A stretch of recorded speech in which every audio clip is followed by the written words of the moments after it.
No hay camino para la paz. La paz es el camino. El Departamento de Reflexión Interdisciplinaria de la Universidad Iberoamericana les da la más cordial bienvenida. Bienvenidas, bienvenidos, bienvenides, todas, todos, todes, quienes nos acompañan el día de hoy presencialmente, así como quienes nos están haciendo favor de participar en este evento a distancia a través de la transmisión simultánea.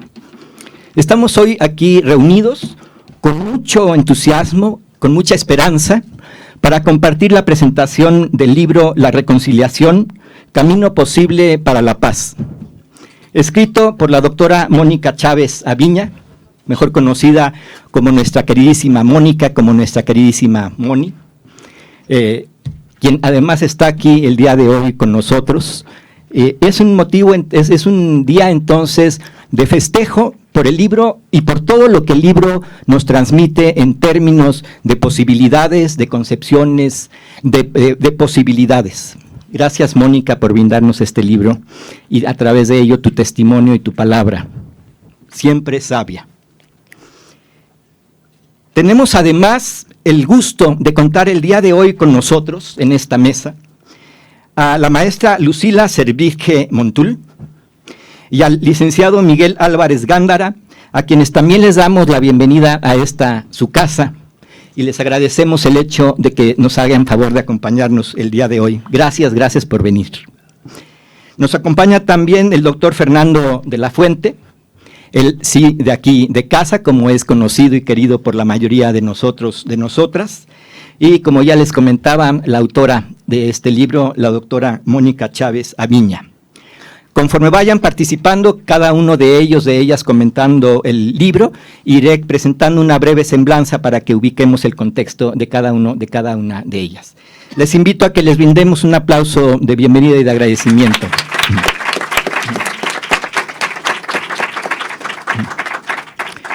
Ya es sabido por todos, por todas, que desgraciadamente vivimos un mundo actualmente sumamente alborotado. Se podrían cifrar una serie de datos, de cifras, de ejemplos emblemáticos, pero parecería que la violencia en nuestro mundo a lo largo del transcurso de la humanidad no solo ha permanecido, sino que daría la imagen de que se ha ido incrementando.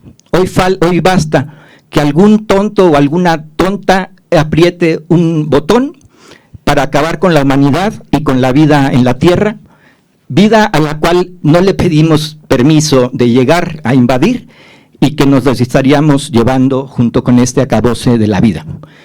Esa realidad estamos viviendo hoy. Parecería que la violencia prevalece, se generaliza y tiene el poder.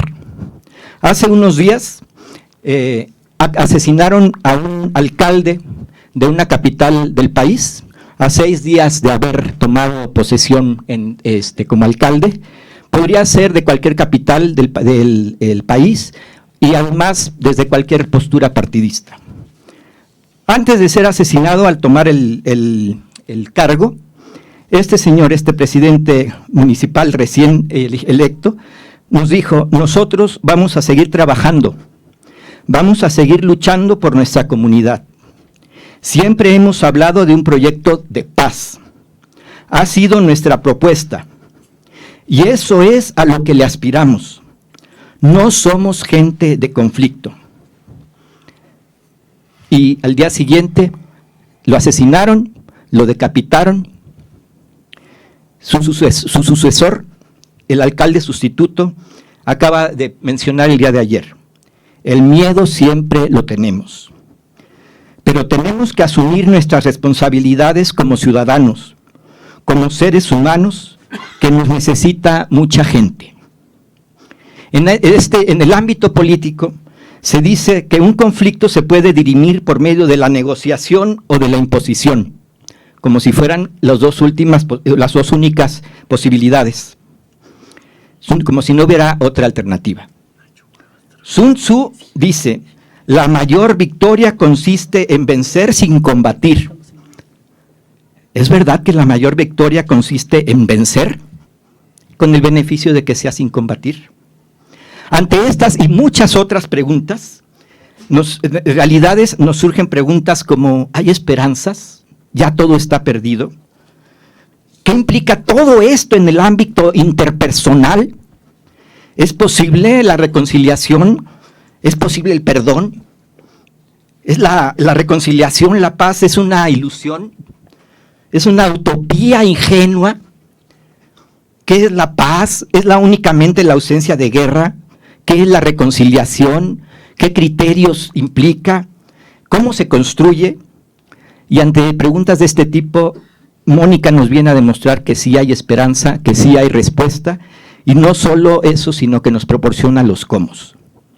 Y para ello, 3 colegas, amigos y personas de testimonio nos van a hacer favor de comentarnos este libro.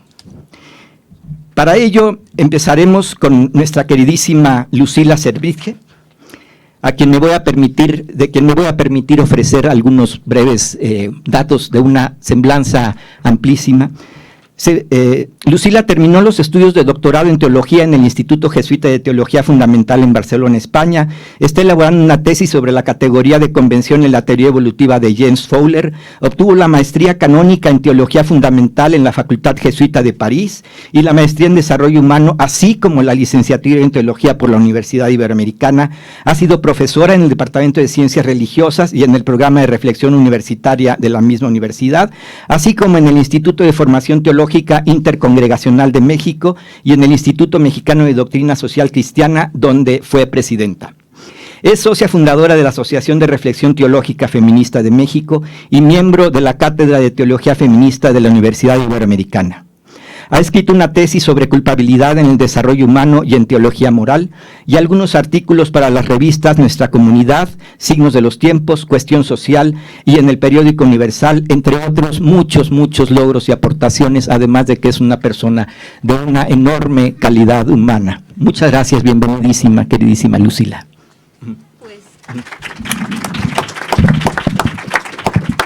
Muchas gracias, Alberto, y sobre todo muchísimas gracias a Mónica por este desafío, esta oportunidad de entrar en todo lo que ha significado para mí la lectura de este texto.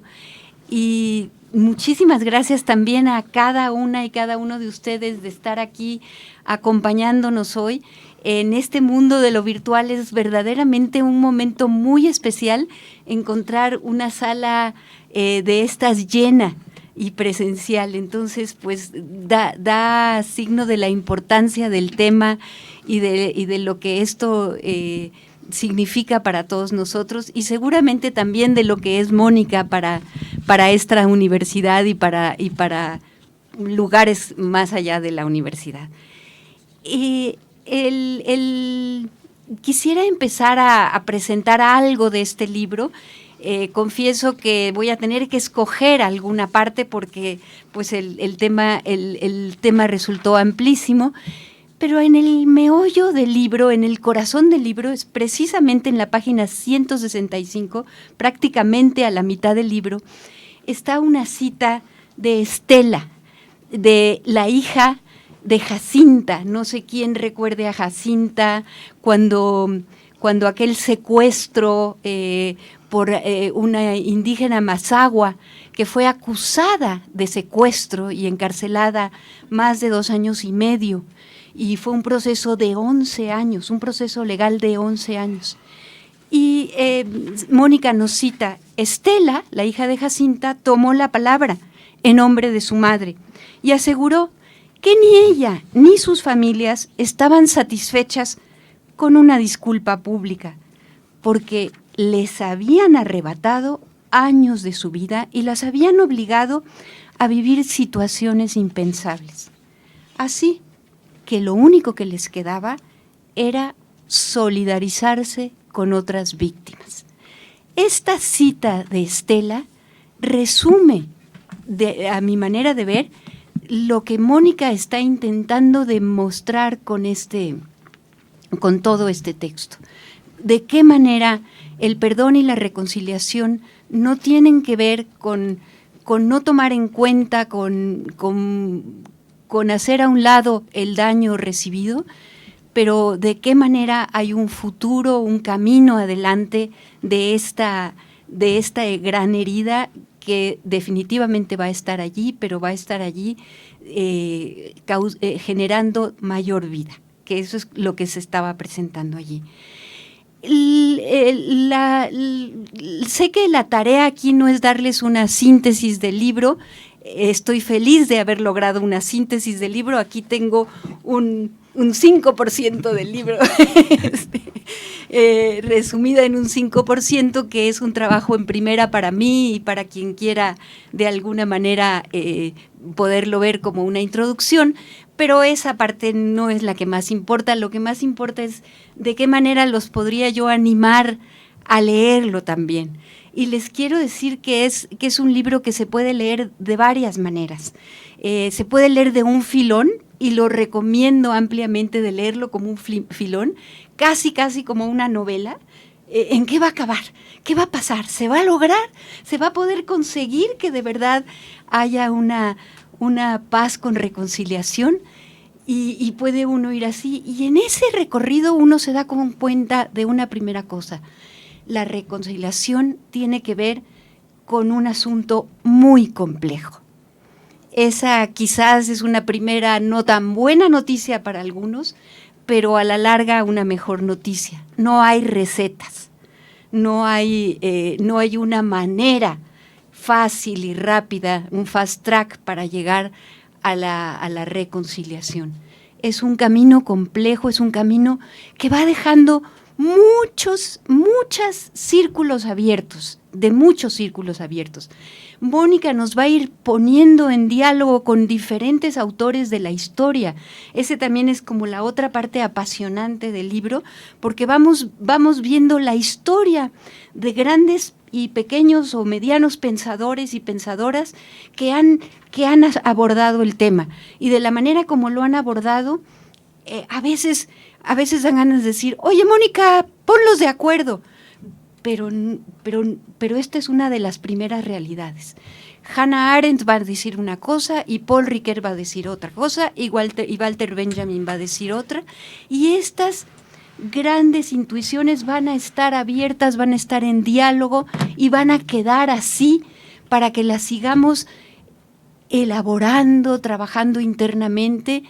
Y no queda una, como muy bien nos decía ahorita Alberto, no hay un vencido sobre el otro, no hay un académico o un pensador que queda vencido porque llegó otro y pensó otra cosa, sino que van quedando estos caminos abiertos que a veces pueden desesperar, a veces pueden decir, bueno, por fin, pero no hay fin.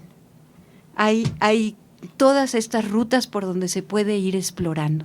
Entonces, como les digo, es un asunto complejo, es un problema personal y social, y es un problema que se origina a partir de estructuras injustas.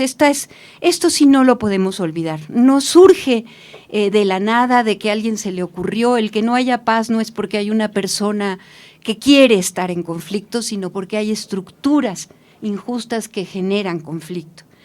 Y la solución dicotómica, o violencia o no violencia, es totalmente insuficiente. Creo que este es uno de los orígenes y de las motivaciones de este libro.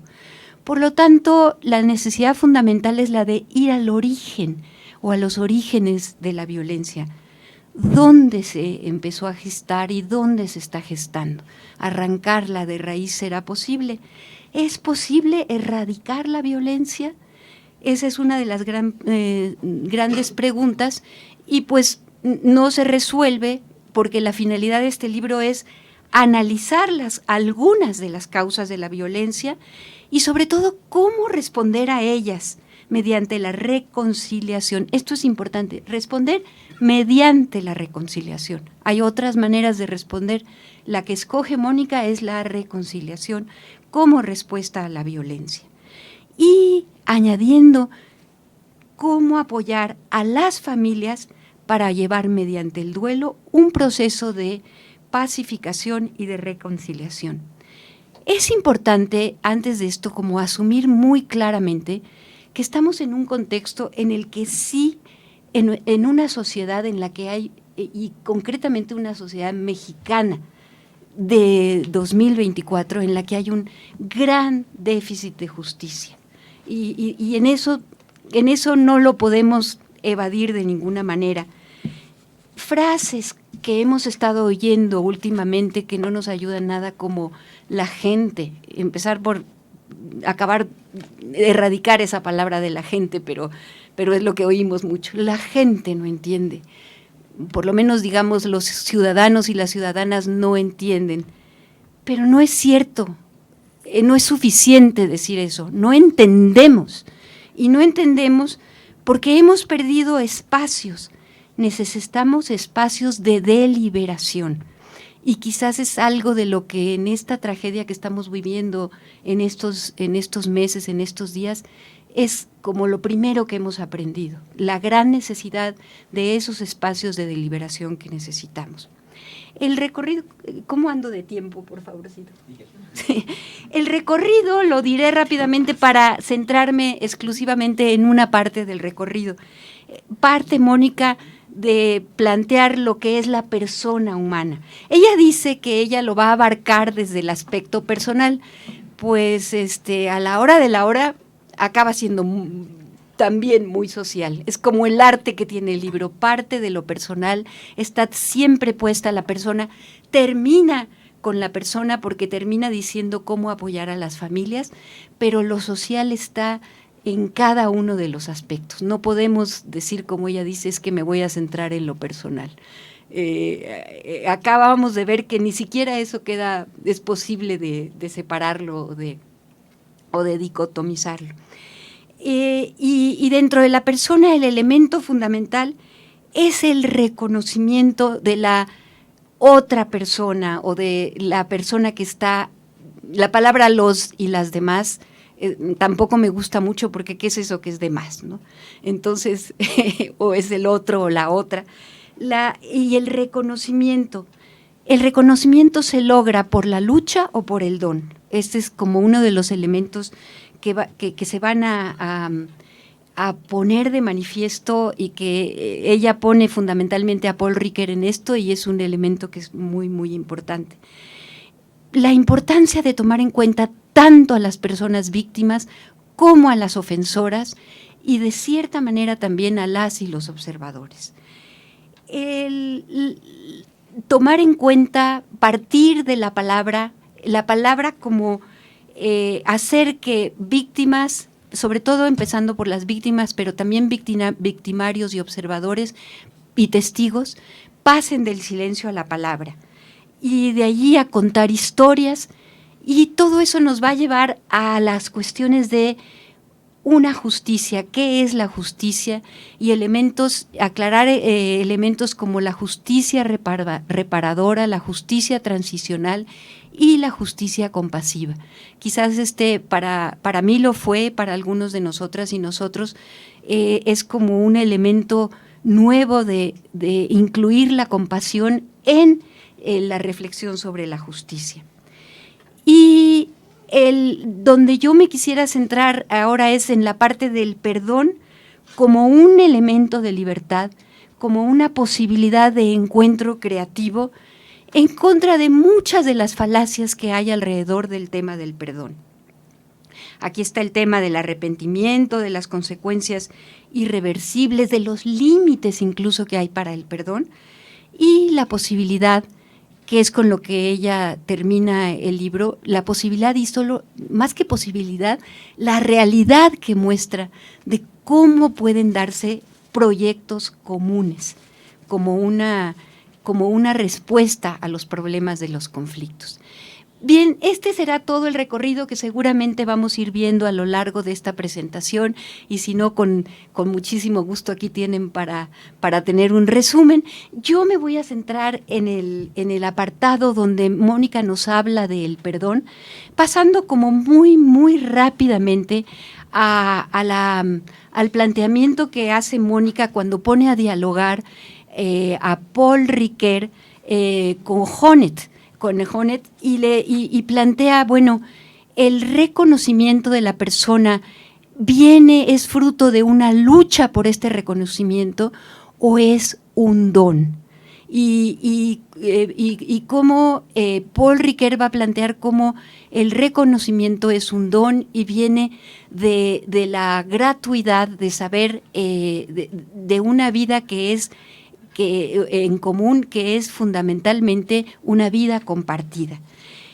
Tenemos en la violencia y la víctima, cuando en el capítulo sobre la violencia, Mónica pone a dialogar a varios autores, pero fundamentalmente a René Girard y a Walter Benjamin, en este planteamiento que ve como una de las soluciones a la violencia natural, histórica, ha sido la cuestión de la violencia sacrificial, buscar un chivo expiatorio, buscar a una víctima sacrificial y de esta manera convertir la violencia en algo sagrado. Y ahí René Girard plantea algo, la verdad, para varias personas de las que estamos aquí, muy reveladora, muy esperanzadora. Él dice, la respuesta de Jesús de Nazaret es una respuesta trascendental, y esto lo plantea él desde la filosofía, no desde la teología, porque dice, es una víctima que trasciende, que sabe centrarse en la compasión y trasciende las heridas a través de la compasión. La víctima que llamaría James Allison una víctima que ha trascendido el resentimiento gracias y para el dolor de las personas. Pero Walter Benjamin va a decir, no es la religión, sino que es la estética. Y Mónica nos va a plantear también alternativas, que es la música, cómo también la música ha resuelto algunos de estos problemas, el arte de muy diferentes maneras. Pero bueno, entonces ya el tercer capítulo es el que nos va a plantear todo el tema de la reconciliación, cómo se pasa, ya decía yo, del silencio a la palabra, los diferentes tipos de justicia, y es donde nos centramos en el perdón. La gran pregunta, ¿corresponde a la condición humana cotidiana, la que vivimos un día tras otro, no cuando nos ponemos de personas buenas a querer como estar en un lugar especial? ¿Corresponde el perdón o solo puede presentarse como algo extraordinario? Algo, como decía Derrida, algo que pertenece al ámbito de lo imposible. El perdón hace justicia a la afirmación de que cada ser humano es mucho más de lo que hace o piensa en un determinado momento. Esto yo creo que es algo que nos abre enormemente a por qué podemos abrirnos a situaciones de ese perdón imposible. No equivale a negar los hechos. Cuando Mónica hablaba de las falacias del perdón, no es una ingenuidad. Ni el olvido es la condición de posibilidad del perdón. No es tampoco pasar la página, pues cuando se minimizan los actos de violencia, se es cómplice de las injusticias. Mónica nos señala y nos subraya que se puede hablar de una memoria resentida, pero también de una memoria dichosa que puede recuperar el pasado, puede seguir el presente y vislumbrar un futuro. Una memoria que recuerda la perspectiva de la víctima para poder romper el poder del mal sobre el presente y liberar las ataduras del pasado. Es una potencia que emerge de la esfera de la libertad. La víctima puede optar por la venganza, pero el perdón intenta lo aparentemente imposible. El perdón es irrupción liberadora de la historia violenta. Rompe con la lógica del intercambio, este intercambio de decir, bueno, devolver mal por mal de alguna manera, rompe con esa lógica e introduce una sobreabundancia, un exceso de don, que como dice y nos señala muy claramente Paul Ricoeur, que ya lo sabemos de memoria, pues esa es la etimología de la palabra, es perdonar, volver y volver y volver a donar, exceso de don. De allí la pregunta de si podemos o no comprender, o si el perdón implica comprensión.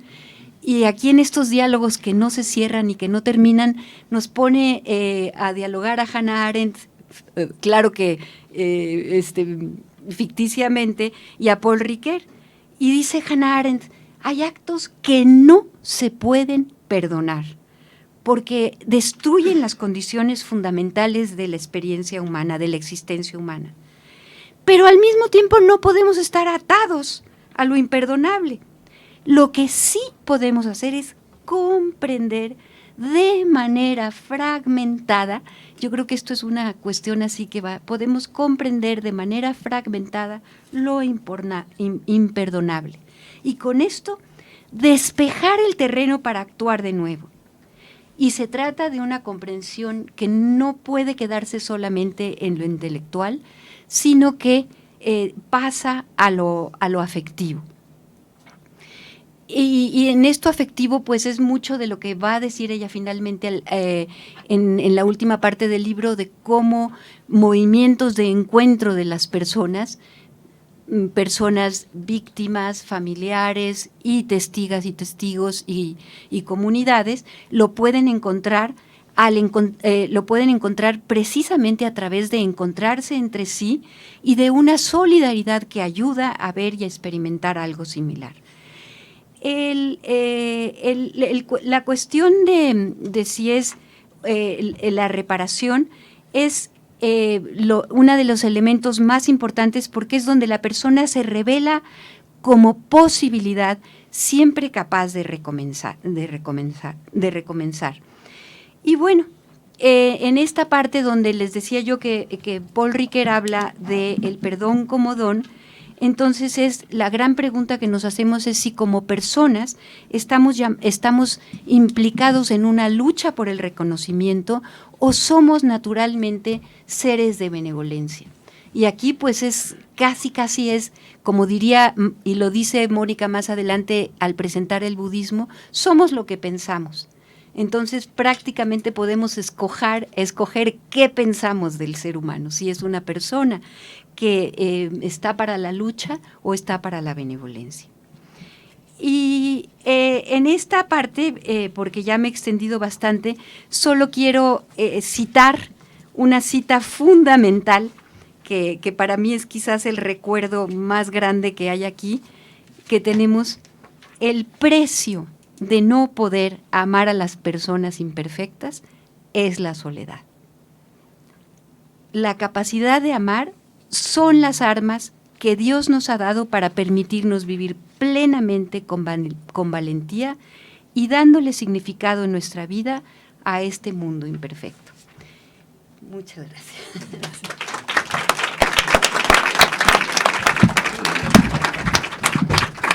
Muchísimas gracias, querida Lucila. Invitamos ahora a Miguel Álvarez Gándara a que nos haga favor de compartirnos también sus comentarios a partir del texto de Mónica. Miguel Álvarez, habría muchísimo que decir de él, así como de Lucila. Algunos datos para que nos demos una idea de su altura. Premio Nacional de Derechos Humanos 2017. En 1970 comenzó el proceso de las comunidades eclesiales de base. Ese año inició la licenciatura en Ciencias Técnicas de la Información en la Universidad Iberoamericana. Luego cursó las maestrías de Sociología, Ciencias Políticas y Educación en la UNAM. Fue cofundador de Servicio y Asesoría para la Paz, Serapaz, su primer director. Ha sido promotor, mediador y asesor de movimientos, organismos y redes sociales, académicas y eclesiales, tanto en México como en América Latina, relacionadas con la paz. Participó en los diálogos entre el gobierno federal y el Ejército Zapatista de Liberación Nacional, así como en las pláticas entre el gobierno y familiares de los normalistas desaparecidos de Ayotzinapa. Fue secretario del fallecido obispo emérito de San Cristóbal de las Casas, Samuel Ruiz, secretario ejecutivo de la Comisión Nacional de Intermediación. En los 70s y 80s trabajó con comunidades indígenas. En los 90s fue secretario ejecutivo del grupo de obispos amigos que coordina José Pepe Yaguno, obispo de la Tarahumara, etcétera. Habría mucho más que seguir diciendo de él y pues mejor para escucharlo. Bienvenido, querido Miguel. Gracias. Gracias, buenos días. Encantado de estar en mi, ¿cómo les llaman? Alma mater. Alma mater. Claro, la mía era la de Churubusco, pero me da enorme gusto además porque creo que Lucila rescata muy bien toda la parte de fondo, de contenido. Yo quisiera más que ya completar eso, porque hay que leer el libro. Permítanme romper un poco lo que tenía preparado y agregarle otras dimensiones. Les cuento que esta mujer y yo nos conocimos de tobilleros, o sea, en primaria, nuestros papás eran amigos. Y entonces, por cosas de la vida, nos reencontramos en chamba reciente. Un día me regaló el libro, sin decirme nada, mira, me lo publicaron, era mi tesis. Y lo empecé a leer.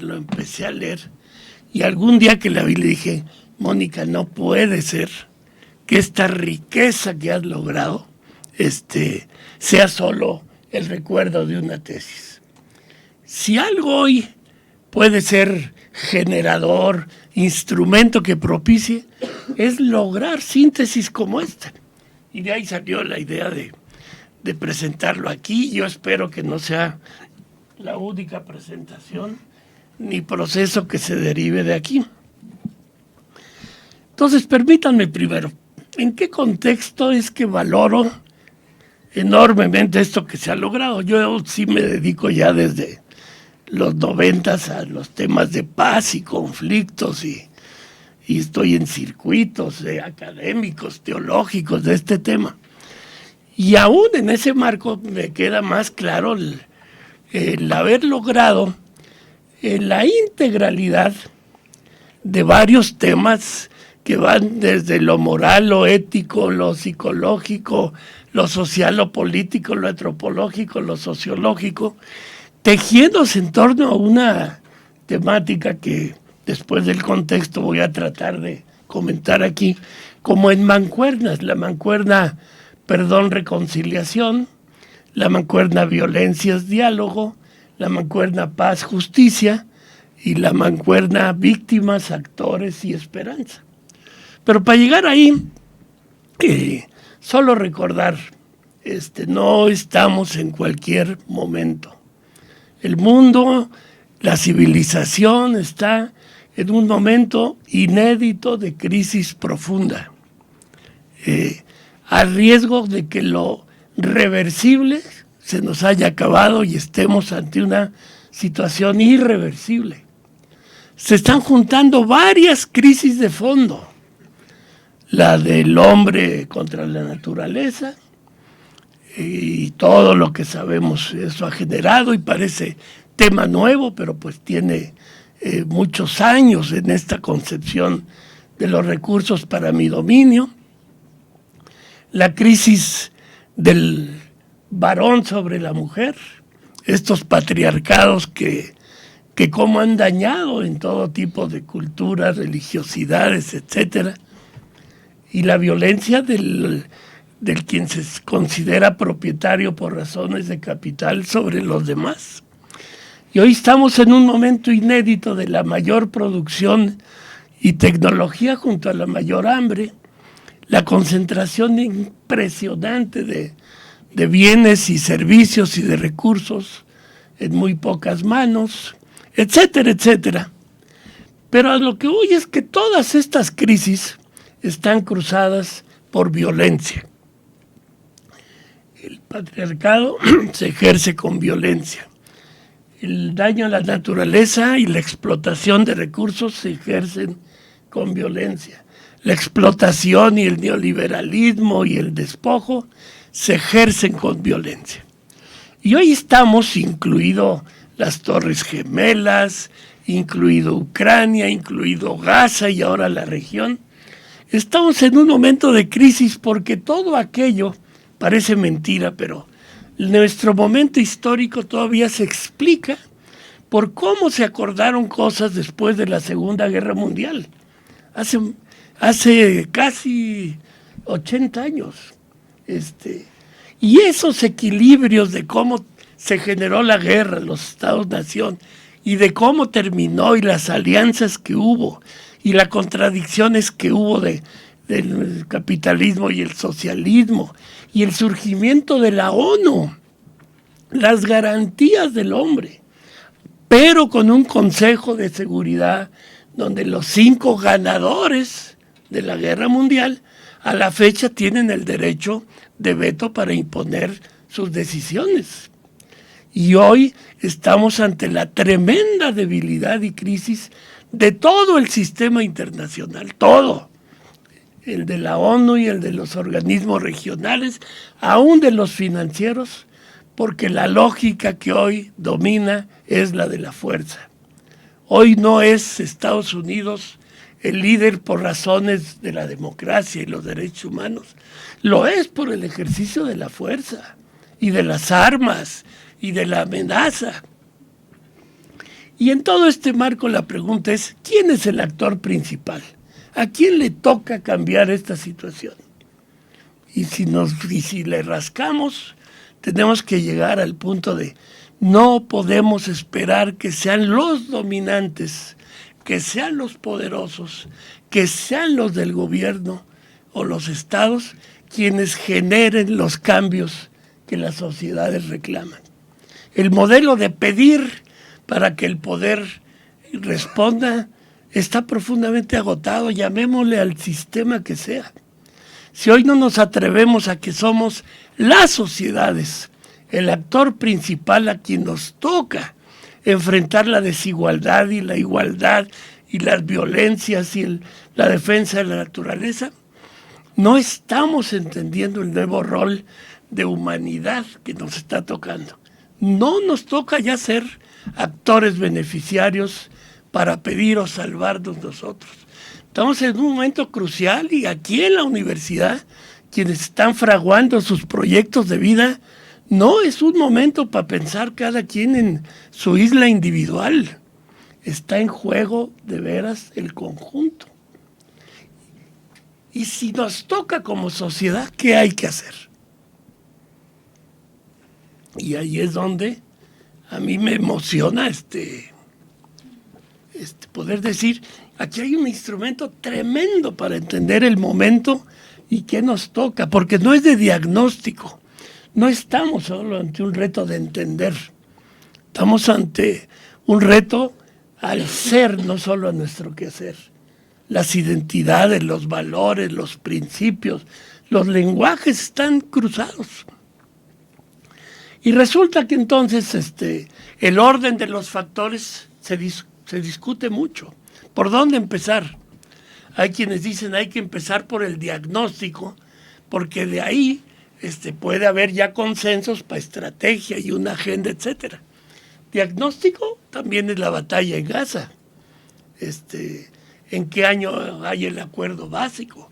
Diagnóstico es la batalla en Ayotzinapa, si fue un hecho local y del crimen organizado o un hecho de carácter nacional, estructural, de Estado. El diagnóstico no necesariamente ni siempre es el punto de partida. Hay quienes dicen es la acción y de la acción generar acciones conjuntas y de ahí procesos orgánicos. Y hay quienes dicen primero la paz y luego la justicia. Ya que no haya violencia podemos reconstruir y que sea la democracia la que atienda las causas, etcétera. Otros dicen la reconciliación.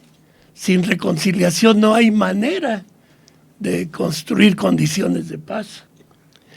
Y aquí otra vez Mónica, como si fuera la experta en estas discusiones, nos presentas un ramillete de opciones en boca de filósofos, pero de tus reflexiones, que nos hacen entender, y lo decía ahorita Lucila muy bien, no es en la lógica de dar recetas, es en la lógica de cuáles son las preguntas constantes, cuáles son los elementos integrales a considerar.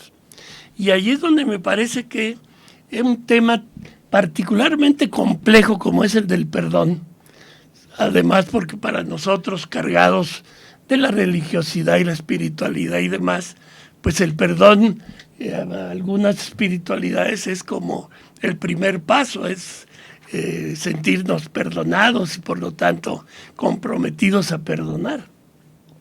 Pero no es solo un tema de perdón individual, no es solo un tema del quien dañó, violó o violentó frente a la víctima.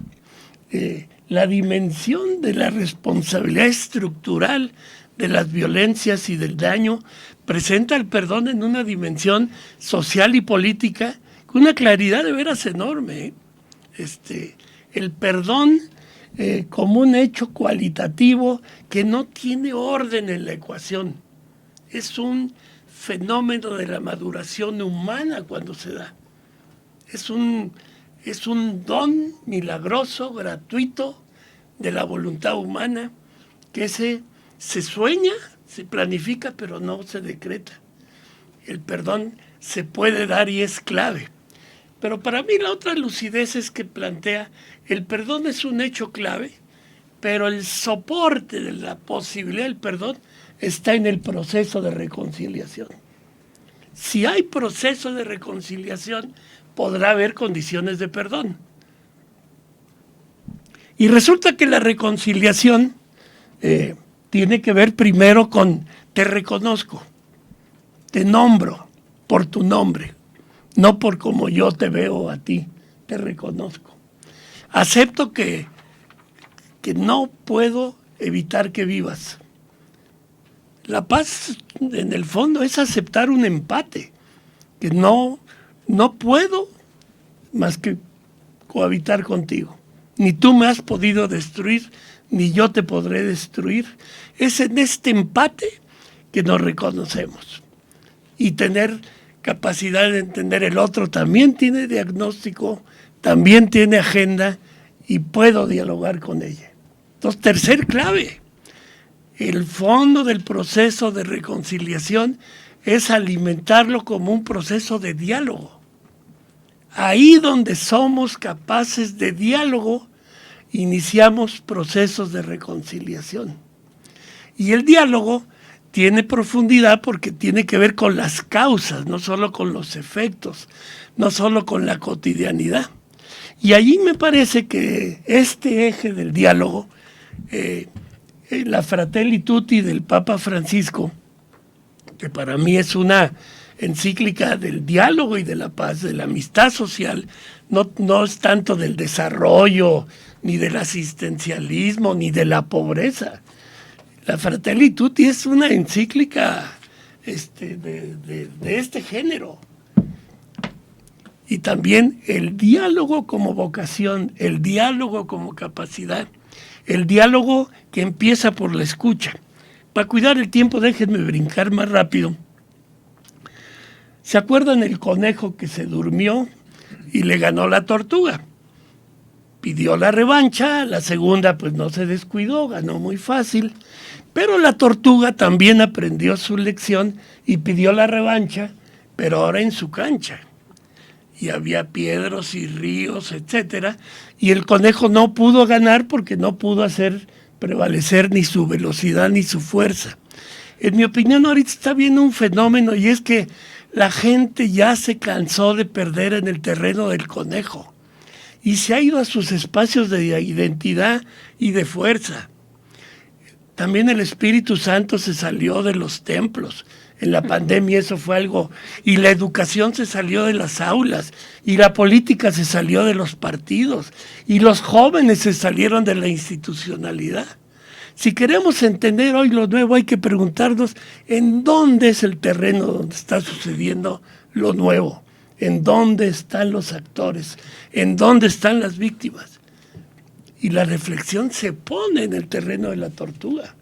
Es desde ahí y no desde la fuerza y no desde la institucionalidad que Mónica nos regala toda esta reflexión.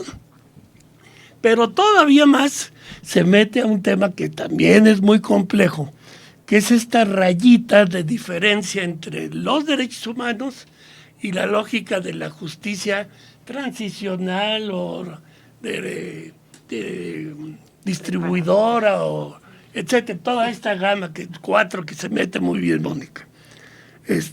Pero derechos humanos es una lógica a veces más legal, pero en cambio esta justicia distributiva o redistributiva, ella está hecha exactamente pensando en facilitar procesos de diálogo. Es la rayita que hoy está cruzando a México sin que hubiera habido un acuerdo. Verdad, derecho a la verdad, ¿qué pasó más allá de la verdad jurídica? Justicia más allá del castigo al perpetrador, justicia vista desde la víctima, reparación del daño no como económica, sino reconocer dignidad y proyectos de vida y no repetición. El pentagrama de los derechos humanos en México hoy está siendo el de esta justicia transicional, pero sin que haya proceso de paz. Y entonces hay un fenómeno ahí en la tensión entre conflictividad, derechos humanos y esta justicia transicional. Y Mónica también ubica muy bien que esta es la que tiene que ver con estas dimensiones. Y de ahí vincula con la paz. Y entendiendo que la paz es un proceso que no viene de afuera, se construye adentro con los actores locales, lo externo puede dinamizar, puede impulsar, puede confiar, porque igual que la tortuga nos dice, no vengas de afuera a darme el consejo que tú crees que yo te estoy pidiendo, que tú crees que yo necesito y que tú crees que a mí me hace falta. ¿Por qué no vienes aquí y me escuchas? Y me valoras en lo que soy, en lo que puedo, en lo que hago, en lo que genero, no en lo que me falta. Ese cambio cualitativo es el cambio cualitativo que logra integrar esto de paz, justicia, diálogo, reconciliación y diálogo, y que Mónica logra tejer muy bien. Y déjenme terminar con un par de reflexiones finales. Una, la oración que escribió Tatik Samuel en 2001 y que hoy nos diría: estos tiempos oscuros que no podemos negar y que debemos entender son, sin embargo, para nosotras y nosotros creyentes, una hora de gracia, porque a pesar de lo oscuro podemos hoy ver mejor las luces, comprenderlas mejor y comprender también mejor cómo fortalecerlas y cómo articularlas. Porque lo nuestro no es ser expertos en las razones del oscuro, sino en las razones de la luz. Porque lo nuestro tiene que ver con forjar un nuevo amanecer. Y por eso nosotras y nosotros hoy, creyentes y constructores de paz, estamos llamados a ser actores de esperanza. Es nuestro momento como sociedad civil, como actores, de que tomemos con claridad nuestra misión y nuestro reto. Y termino diciéndole a Mónica, y me pongo de pie: gracias porque lograste escribir esto con la A de Mónica, pero también con la A de dignidad, con la A de justicia, con la A de paz, con la A de esperanza. Gracias.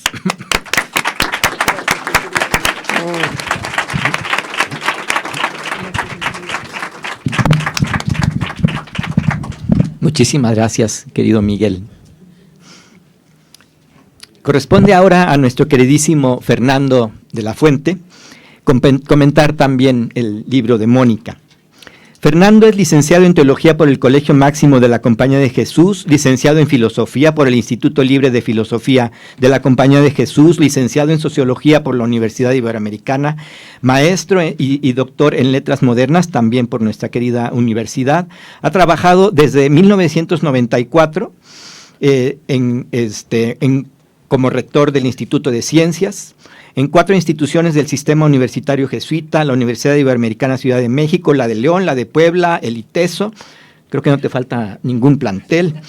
Entre las labores y cargos que ha asumido están, entre otros, docencia e investigación en los programas académicos de comunicación, de filosofía, de letras, de áreas de integración. Ha sido coordinador del programa de reflexión universitaria, director del medio universitario, coordinador de la pastoral universitaria, director de educación continua, director de vinculación y promoción de posgrados, director del Centro de Participación y Difusión Universitaria. Lo mismo aplica para ti, querido Miguel, ¿de que a qué horas? Tanto. Y actualmente tenemos el orgullo y el gusto de que es nuestro querido director en el Departamento de Reflexión Interdisciplinaria. Fernando. Buenos días, buenas tardes a todos, a todas. Muchísimas gracias por su asistencia. Me honra estar con ustedes en este momento, en este lugar. Muchísimas gracias. Cuando Moni me invitó a hacer alguna presentación, bueno, de inmediato empecé a leer el texto, etcétera, hice algún resumen, intenté hacer algún resumen, vinieron las páginas y páginas y páginas, pero ya en la víspera, quiero subrayarlo, en la víspera, es decir, ayer por la noche, ante la posibilidad de compartir esta mesa con ustedes, con estas personalidades, dejé el escrito a un lado porque era demasiado largo y lo importante para mí, para todos y todas ustedes, es escuchar a Mónica en esta reunión. Pues hice otra cosa extraordinariamente breve para, como digo, dejarle paso, y el más importante, a nuestra querida amiga y compañera.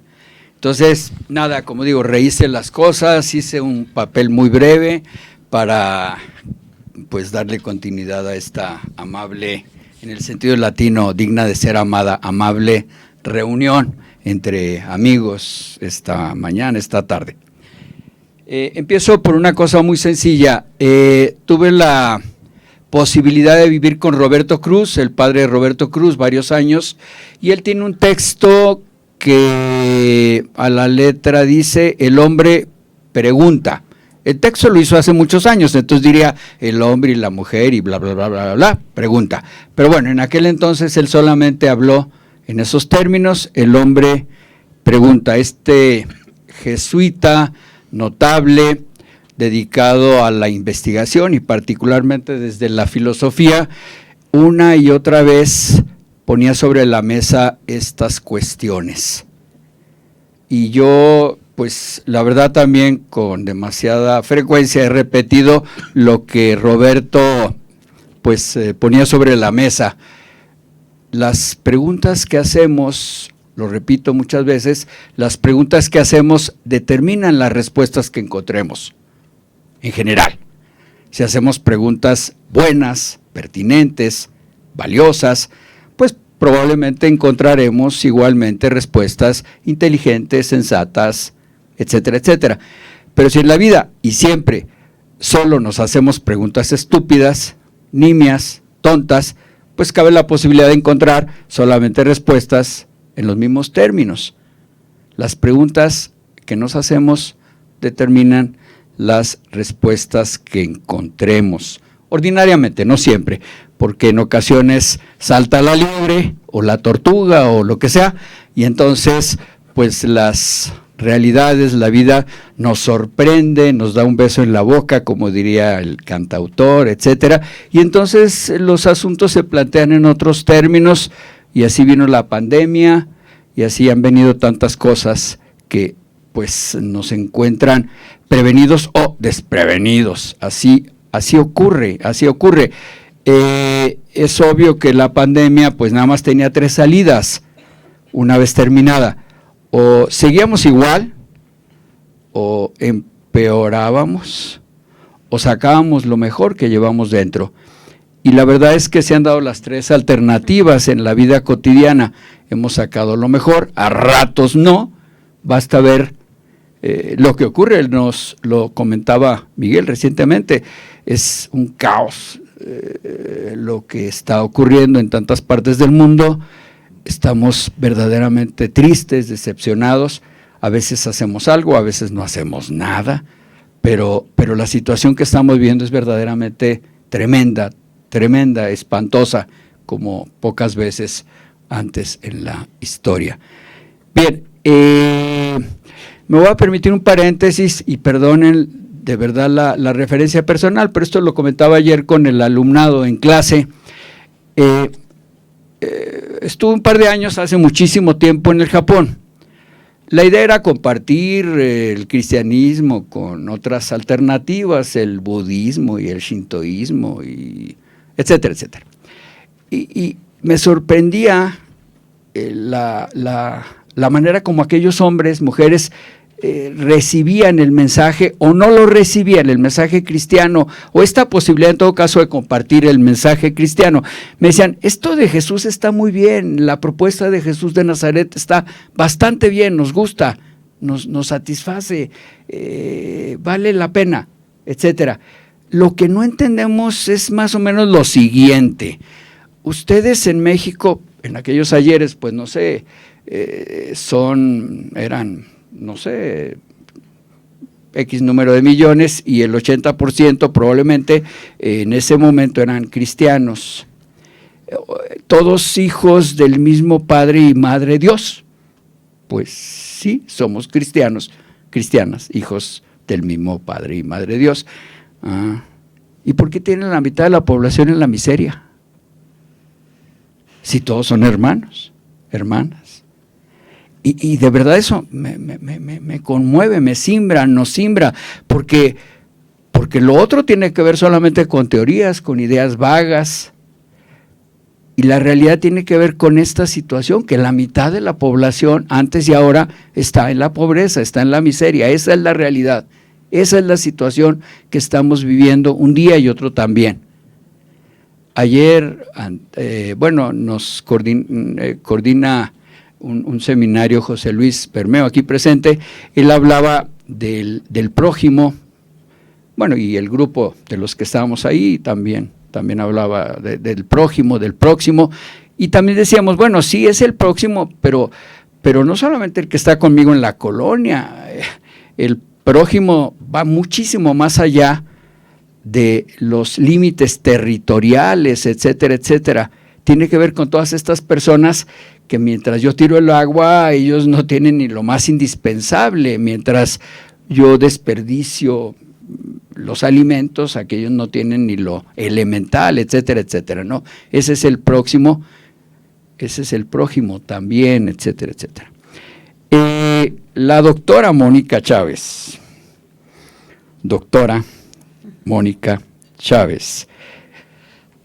por esta casa de estudios que se dice de inspiración cristiana, que se dice iberoamericana de inspiración cristiana, comienza sus muy interesantes reflexiones con un apartado que titula así: La persona pregunta.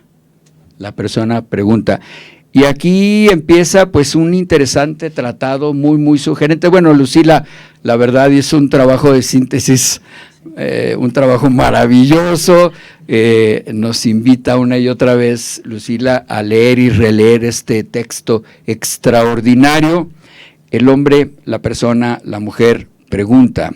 Aquí empieza, como digo, este interesante tratado sugerente que nos lleva, como lo hicieran los griegos del siglo de Pericles, a distintas aproximaciones en donde el punto nodal para conseguir la paz es la reconciliación.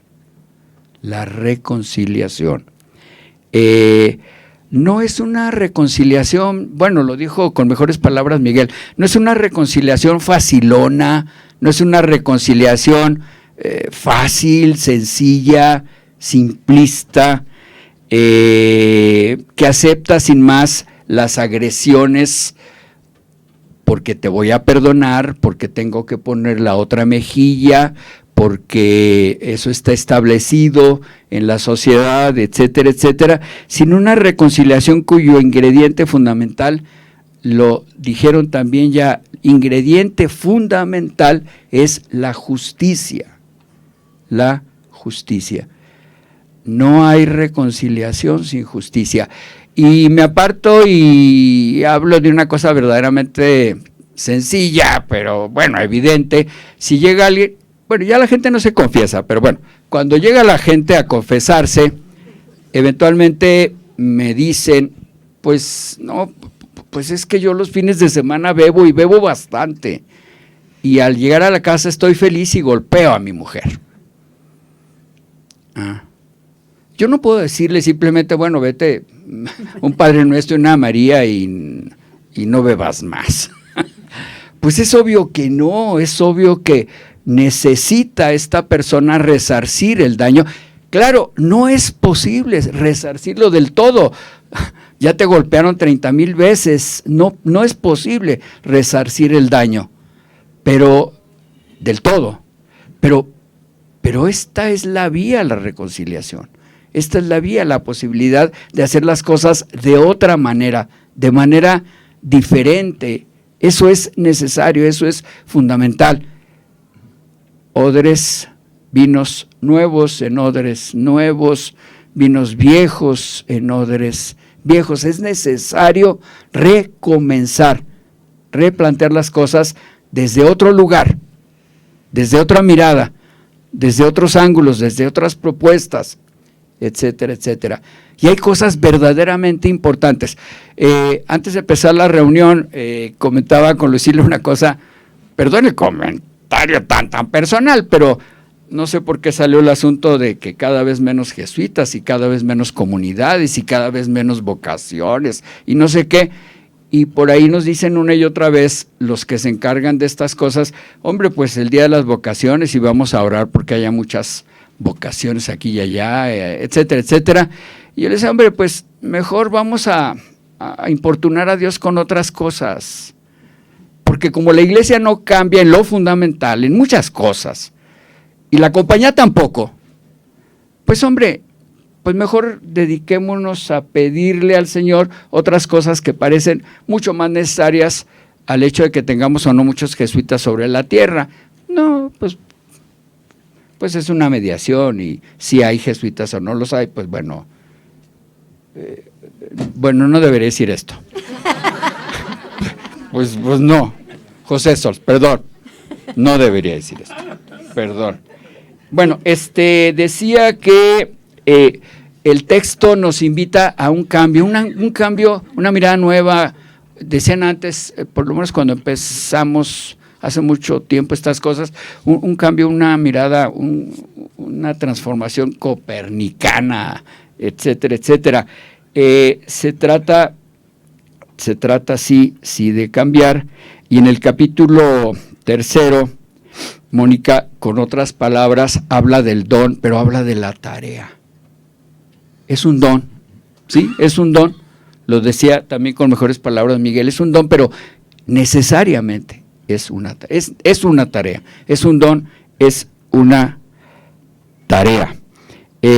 Mónica, nuestra querida Mónica, se apoya, bueno, ya nos hacían algún recuento en un buen número de autores, pero lo maravilloso es que vas dialogando, Moni, con cada uno de estos autores, pero no solo eso, sino que los pones a trabajar, y estos que vivieron en una época dialogan con otros que vivieron en otra época y en otro contexto.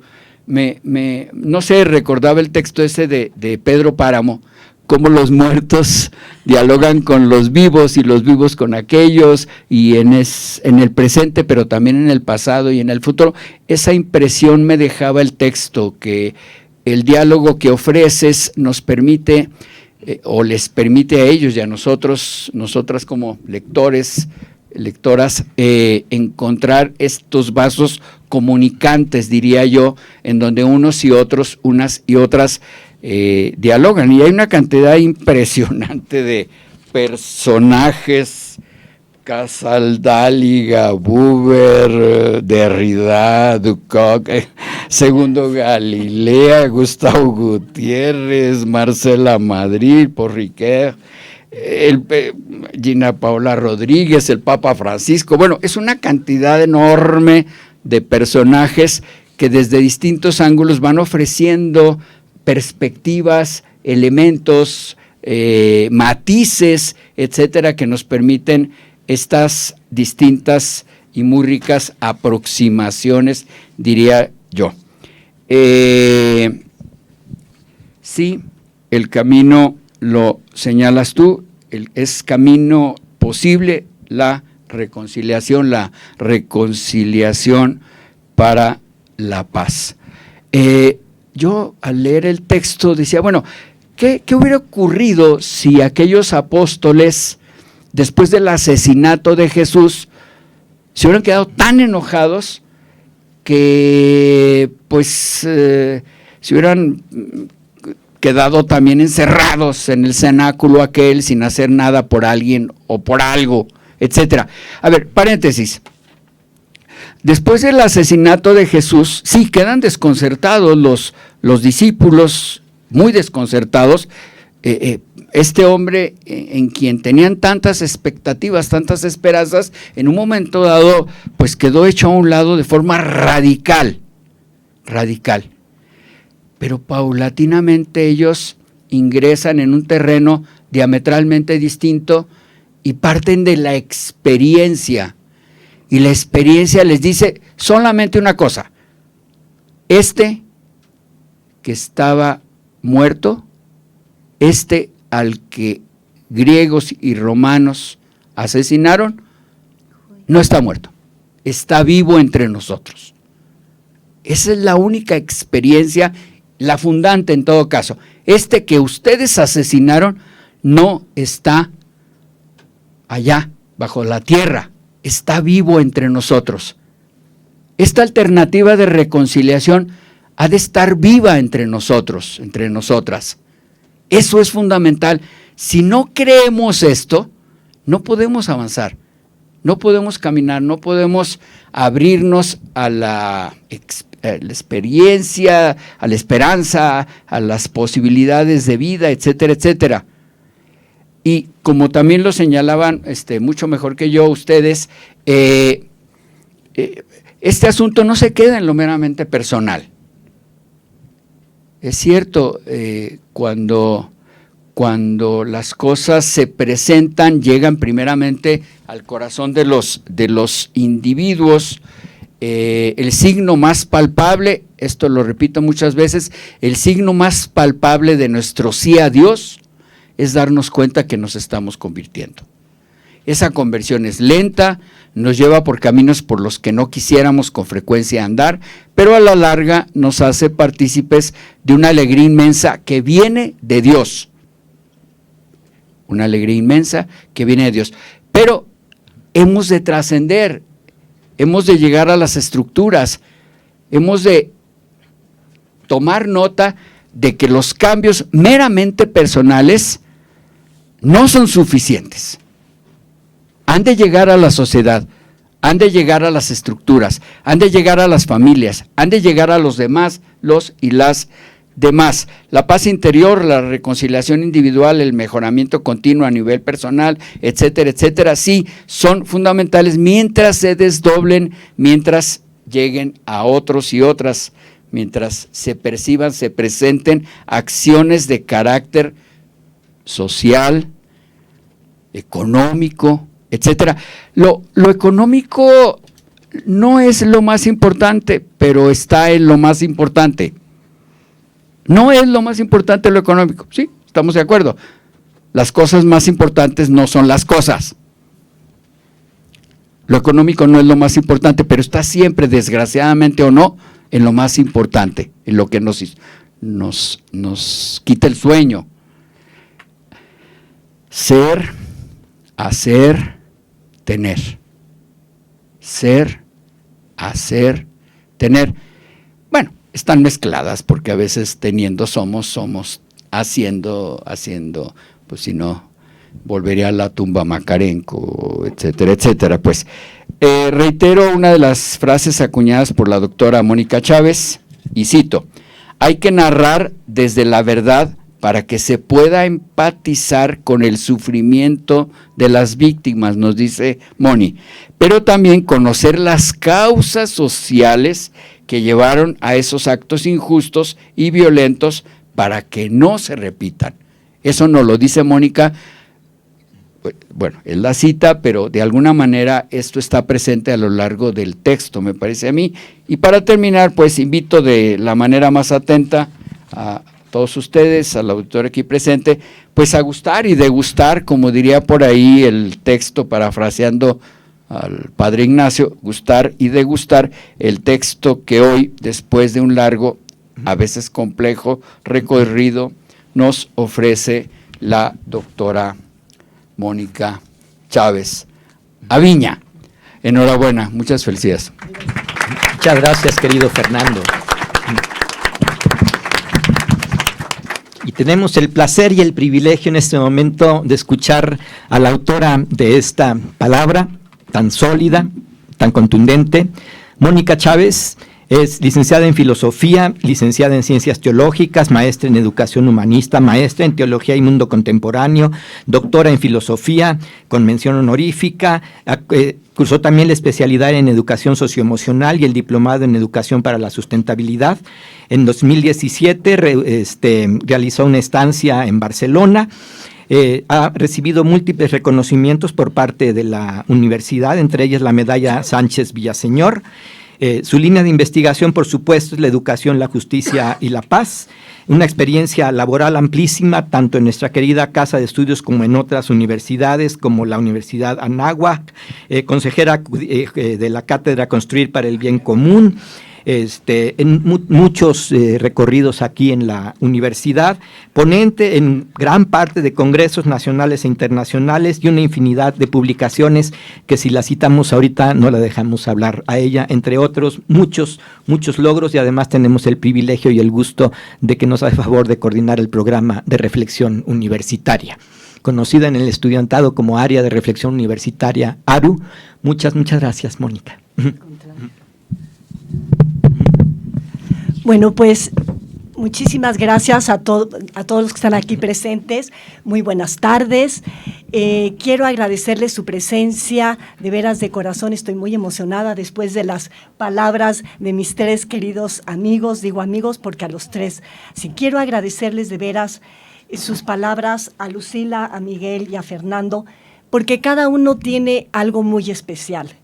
A Lucila de manera personal, le quiero agradecer todas sus reflexiones teológicas, su gran experiencia en su compromiso por la justicia social, pero sobre todo con aquellos que son más vulnerables, aquellos los más necesitados, es algo que te caracteriza. De veras, esto nos hace pensar no solamente en la teoría, sino en la práctica. También, Miguel, quiero agradecerte. En realidad fuiste quien me animó a presentar el libro, ya dijo cómo fue, porque después de que lo leyó me habló por teléfono, me dijo, Mónica, tenemos que presentarlo de alguna manera, y me animó sobre todo el corazón porque me dijo, esto podemos ayudar a muchas personas, a familias de desaparecidos, entre otros, y yo le dije, Miguel, contigo lo que sea. Entonces eso me animó muchísimo a hacerlo realmente. Miguel, te agradezco mucho esto, pero sobre todo también tu testimonio de vida a favor de la justicia, los derechos humanos. Creo que a muchos de los que estamos aquí nos anima a seguir trabajando a favor de estos y nos da mucha esperanza en estos temas. Fernando, te quiero agradecer tu apoyo porque nos has permitido, no solamente a mí, sino a algunos de los que estamos aquí, poder continuar trabajando a favor de la paz dentro y fuera de la universidad. Ha habido permisos, sabes que mi corazón se mueve en estos temas, lo sabes mucho. Hemos dedicado tiempo, y digo hemos, porque aquí hay muchos de los que hemos trabajado a favor de este tema, tanto en el INDOSOC como aquí, Sergio, etcétera, Memo, José, Julia. Y bueno, hemos trabajado mucho para diseñar y promover la especialidad en educación y construcción para la paz. De alguna manera también hemos logrado una revista sobre el tema de la paz, en donde escribieron diferentes autores y representantes de colectivos. Hemos podido hacer conferencias la semana pasada con Pato Ávila, que hablaba de estos temas, abrir este tema, y de también nos ha permitido, Fernando, y muchas gracias, participar en los diálogos Nacional por la Paz.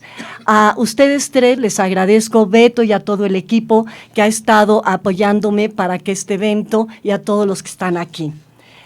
Creo que de alguna manera, tanto Lucila, Miguel como Fernando han hecho una lectura y una reflexión sobre el texto, sobre el libro. En realidad lo que han hecho es una interpretación, es lo que han hecho, y por eso les agradezco.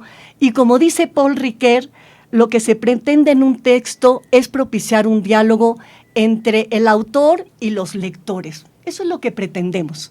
Pero además también, como dice este mismo autor, en el momento en que publicamos un libro ya no nos pertenece, le pertenece a los demás.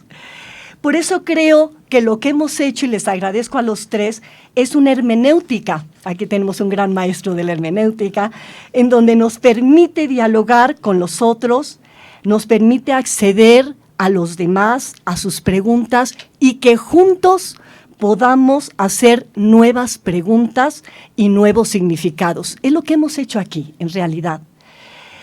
Ustedes, los tres como lectores, recibieron el texto, de alguna manera descubrieron mis preguntas, y fue clarísimo, ustedes tres las iban formulando, lo que yo deseaba compartir y lo que yo deseaba interpretar. Y de alguna manera creo que lo hemos y lo vamos a seguir haciendo, porque yo presenté mis preguntas, yo presenté mi historia, pero ustedes con sus preguntas, con sus interpretaciones, continúan haciendo este texto. El texto no está terminado, el texto continúa vivo gracias a quienes lo leen y formulan sus propias preguntas. Yo creo que esto es el primer momento en el que estamos aquí. Ustedes aportaron algo personal, se los agradezco, con sus preguntas, y puedo decir que estamos creando y transformando este texto, versión 2, con todo lo que ellos dijeron. Yo iba anotando porque creo que hay que hacer versión 2. Quiero compartirles a ustedes, de alguna manera, cuál fue el origen del texto, cuál fue el origen. Porque yo creo que todo libro tiene un contexto, el contexto personal, el que está dentro de nuestro corazón, nuestra inteligencia. Como ustedes saben, desde hace años, desde que estudié la maestría en Teología y Mundo Contemporáneo, había muchas preguntas que había en mi inteligencia, en mi corazón, y ya las formularon muy bien ustedes. ¿Qué es la violencia? Hoy podríamos hablar de qué son las violencias. ¿Cómo surge? ¿Cuáles son sus efectos?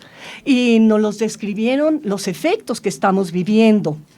También yo me preguntaba si una víctima que ha vivido violencia puede responder de manera no violenta. Surgían esta y una y otra pregunta, pero también si podían responder con esperanza, si el resentimiento de lo que se ha vivido no quedaba.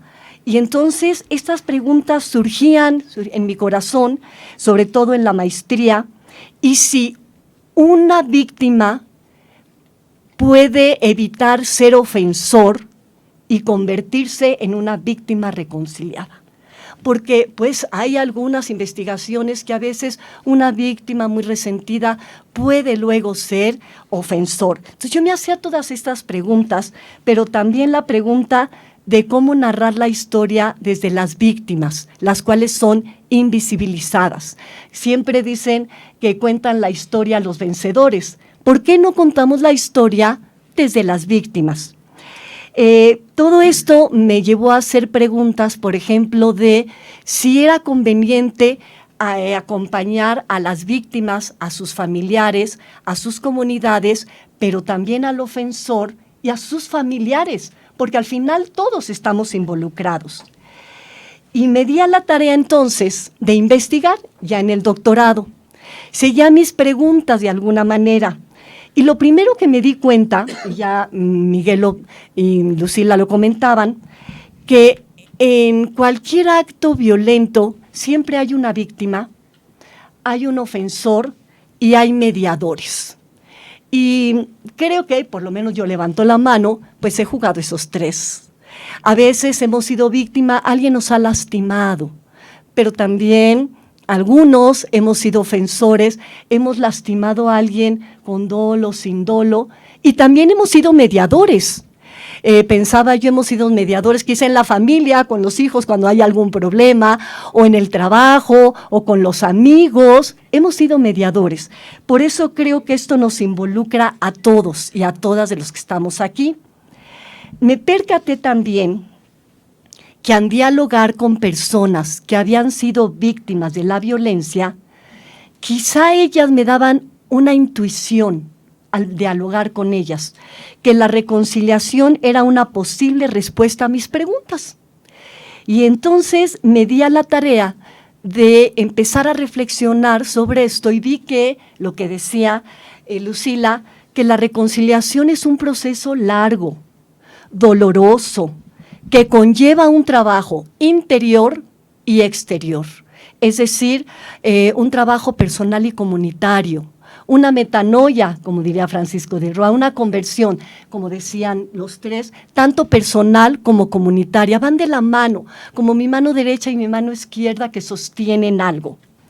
También pude constatar, como lo decían, que la reconciliación implica primero pasar del silencio a la palabra. Es decir, la palabra siempre tiene que estar desde la verdad, pero también que cuál era la justicia que nos ayudaba a esta reconciliación. Los tres lo dijeron mucho mejor que yo, que de todas era la justicia reparadora, la justicia restaurativa, y eso me dio mucha luz porque atiende a todos los personajes en un acto violento.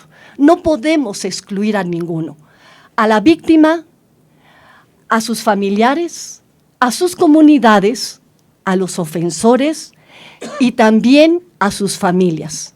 Les cuento una anécdota. Cuando estuvimos en Puebla, en los Diálogos Nacional por la Paz, algunos de los que estamos aquí, me tocó estar en una mesa redonda con unos policías que trabajaban estos temas. Y al escuchar a uno, dije, claro, tiene razón.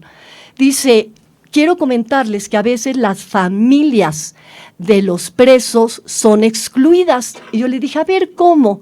Pues sí, porque en una pequeña comunidad ya no le dan trabajo a la mamá del preso, a la esposa, y entonces caí en la cuenta que había que atender a todos. Es verdad que yo dedico más este trabajo a las víctimas, porque era una pregunta que estaba en mí, quizá una segunda versión entre los cuatro. Ahora atendemos todo lo demás, vamos a hacer un segundo libro. En este libro, como decían, me hago preguntas que interpelan y trato de dar diferentes respuestas. Lo que pretendo es que el lector pueda dialogar, y lo dijeron los tres, con diferentes autores. Lo que yo hago es hacer una pregunta y luego una respuesta con varios autores. Esa respuesta me lleva a otra pregunta. Mi camino es así, pregunta-respuesta, y creo que los tres se dieron cuenta de eso. ¿Saben cómo me imaginaba que estaba yo? Como Sócrates. En los diálogos de Sócrates, que él invita a diferentes personajes a dialogar, y los pone a dialogar, y uno dice una cosa y se contradicen, y juntos van construyendo. Así me sentía yo con los autores, invitaba a diferentes autores que ustedes ya mencionaron. Y entonces era lo que realmente el libro de eso se trata, preguntas para que el lector se haga sus propias preguntas, si no, no tiene razón de ser un libro. Con el tiempo me di cuenta, como decían, que había que fundamentar antropológicamente, porque soy filósofa, ¿verdad? Y era una tesis de filosofía, pues lo tenía que hacer. Y entonces puse a dialogar. Lo que yo quiero es que vean cómo iba invitando a dialogar, así tal cual, sobre todo a Emanuel Levinas y a Bárbara Andrade, mi gran maestra amiga, la cual recuerdo con mucho cariño. Y lo que ellos pudieron proponer es que desde la persona como un ser en relación, esta se va construyendo gracias a la relación con los demás. Así es como construimos nuestra identidad. Somos lo que somos gracias a la relación con los demás, con la familia, con los alumnos, con los compañeros, etcétera. Y en ese mismo capítulo, lo mencionó muy bien Lucila, puse a dialogar a 3 autores, 2 difíciles, Hegel, Honneth y Paul Ricoeur. Bueno, a ver, si es importante la relación con los demás, ¿cómo ayuda el reconocimiento? Y ellos iban dialogando, iban diciendo cada uno su postura, etcétera. Y Paul Ricoeur me ayudó a captar, repensar que el reconocimiento es un don, que implica reconocer la dignidad del otro, lo dijiste muy bien, Lucila, y sobre todo los derechos humanos. Iba yo caminando, cuando iba haciendo esta investigación, más bien era un diálogo con los autores, era lo que yo hacía, En el segundo capítulo surge mi pregunta, que era desde la maestría, la violencia y qué respuesta podemos dar a la violencia. Y entonces me di cuenta de algo que no sabía, que desde Homero, la Ilíada, la Odisea, desde Sócrates, Platón y Aristóteles ya planteaban estos problemas, estas preguntas. Entonces aprendí de ellos, volví a retomar la filosofía y pude dialogar, como decían, con René Girard, que me iluminó mucho, Benjamin, James Allison, Hannah Arendt, pero ahí capté la idea que decía Lucila, que la violencia muchas veces es por un deseo mimético y que el chivo expiatorio está presente en nuestras vidas. Alguien tiene que tener la culpa de lo que sucede. En la familia, tal persona. En la comunidad, tal persona. En la sociedad, tal persona. En el trabajo, tal persona. Y eso nos lleva a tener a alguien a quien culpar. Y la responsabilidad es de todos. Y James Allison habla de una forma extraordinaria de la víctima reconciliada. El día que yo leí por primera vez eso en James Allison, dije, claro, ahí hay una puerta, ahí hay un camino que hay que seguir. Una gran teóloga, que algunos de ustedes conocen, Elizabeth Johnson, también me ayudó en el caminar y la puse a dialogar. Dije, hombres y mujeres hay que dialogar. Ella tiene una categoría que retoma de Skillebeck, un gran dominico, que se llama experiencia de contraste. Y ella dice que una víctima puede salir de la violencia cuando encuentra que hay otra manera de vivir, que esto puede ser porque alguien se lo presenta, porque ve una comunidad. Y esto saben también dónde lo aprendí. Hace muchos años iba yo a Toluca a dar unos cursos al DIF a unas personas que ayudaban a adolescentes embarazadas de menos de 15 años, 13, 14, 15, que vivían violencia intrafamiliar, sobre todo de su pareja. Y yo ingenuamente les preguntaba, bueno, a ver, ¿y por qué estas niñas en realidad o adolescentes, no salen de ahí? Ingenuamente mi pregunta. Y me dijeron, Mónica, porque no conocen otra manera. Y tenemos que darles la posibilidad de que vean que hay otras maneras de vivir. Dice, ¿por qué crees que tenemos albergues? ¿Por qué crees que les enseñamos, me acuerdo que decían, algo de costura o belleza? Porque el bebé viene en 5 meses y ellas tienen que tener una manera de poder vivir. Tenemos que enseñarles que hay otras maneras. Esto es lo que brillantemente Skillebeck y Elizabeth Johnson llaman experiencias de contraste. La única manera que podemos, los otros nos ayudan a ver que hay otros caminos, otras maneras. Gracias a Benjamin me acerqué sobre todo a la violencia, pero desde las víctimas. Él trabaja eso. Y ahí por ahí va a ir mi camino, porque estas son invisibilizadas, no las vemos, nadie habla de ellas, no tienen voz. Entonces yo quería darles una voz en este momento. Y en el tercer capítulo, iba yo siguiendo haciendo mis preguntas, yo sentía que era como un viaje, que me encanta viajar, lo saben algunos. Entonces yo dije, esto es como un viaje, a ver ahora dónde llegamos. En el tercer capítulo propongo la reconciliación como un posible camino para la paz. Y digo posible, como decía Miguel, porque hay muchos caminos. Cada quien tiene que encontrar su camino. Y este comienza con la indignación. En ese momento, fíjense que retomé a Boaventura de Sousa, pero ahora me doy cuenta, pero no está en este libro, porque luego seguí investigando, que Marta Nussbaum trata también este tema con otro nombre, y Adela Cortina también, es otras categorías que ellas ponen, pero me ayudó a ver que cuando hay violencia, la indignación como ética es decir, basta, no más, esto ya no se puede tolerar. Y entonces lo que hacemos es empezar a caminar y hacer cambios. Por eso creo que tenemos que educar en la indignación. Pero en la indignación en este sentido, aquella que te mueve, aquella que te dice adelante. Pero también me di cuenta que esta indignación nos hacía pasar, como decían, del silencio a la palabra, tener una justicia reparadora, y sí encontré la categoría de compasiva que me permite mirar y atender desde la vulnerabilidad y la fragilidad humana. La justicia va más allá y la justicia compasiva nos da ese elemento. Y por último, puse a dialogar, y ahí los tres hablaron de este tema, en el perdón, a grandes hombres y mujeres. A Derrida me atreví, dije, a ver, Derrida, ¿qué nos dice? A ver, Hannah Arendt, Paul Ricoeur, Reyes Mate me ayudó muchísimo también, y dije, les voy a preguntar, a ver qué opinan ellos sobre el perdón. ¿Qué es el perdón? ¿Qué no es? Lo decía Lucila. ¿Hay límites o no para perdonar? Y descubrí que hay un punto ciego que nos permite hablar de este tema, y es separar a la persona del acto. Esto ya me lo decía Bárbara, muchas veces que platiqué con ella sobre estos temas, decía, hay que separar, porque si no, nunca podemos caminar.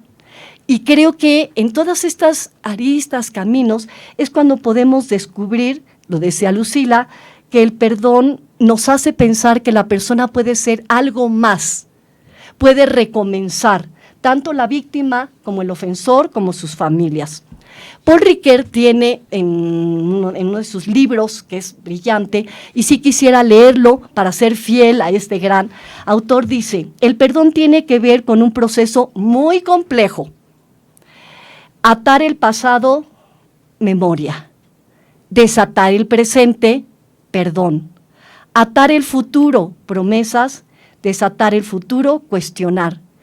Y lo que descubrí es que estos temas solamente se dan en un horizonte de esperanza.